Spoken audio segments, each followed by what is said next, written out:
Is it really all about the dollars? We're going to get into it in just a second.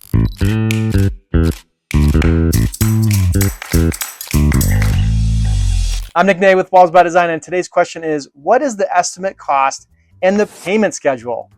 All right, so this is really two questions, but we're going to combine it into one today. It's really important that you get a written estimate that details out everything that is going to be done. What's included, what's not included, how many coats, what is the product, because I mean, we've got access to products that are $28 a gallon all the way up to like $100 a gallon. So you really have to know what product are they specifying. And when you're comparing different bids, you have to be comparing apples to apples, not apples to bananas, is what I always like to say. So you have to understand what exactly are they offering to do for those dollars. You know, a lot of times we will look at bids when people will say, hey, Nick, your bid's twice as much as this other. When I look at it, it's like they're only going to do one coat. We're going to do two coats.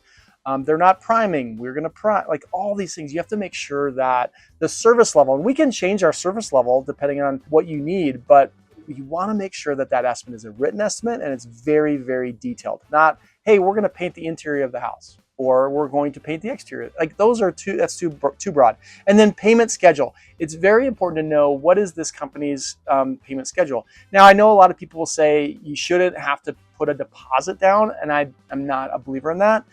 You should have enough confidence that this business is going to be around and they're not going to take your money. But one of the things that we've always offered, for what we've offered for a very long time, is people can pay with either an ACH from their banking account, or they can pay with a credit card. If you're really worried about a company, not showing up, the credit card is the safest way, because obviously you just call the credit card company and you can get that deposit back. But so typically how ours runs is we ask for a 30% deposit and then balance due upon completion.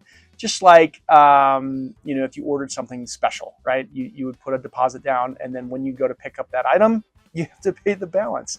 That's how ours works. We do have some options for financing.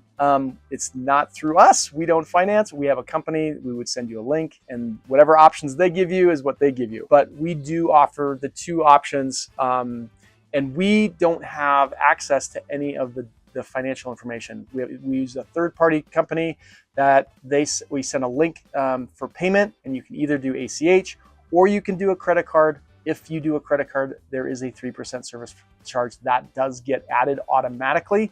We don't see any of that, and that's the way we do bill paying, super secure, and we've been doing it for years, and we've never had any errors or problems. So thanks for joining me today. I hope that's helpful.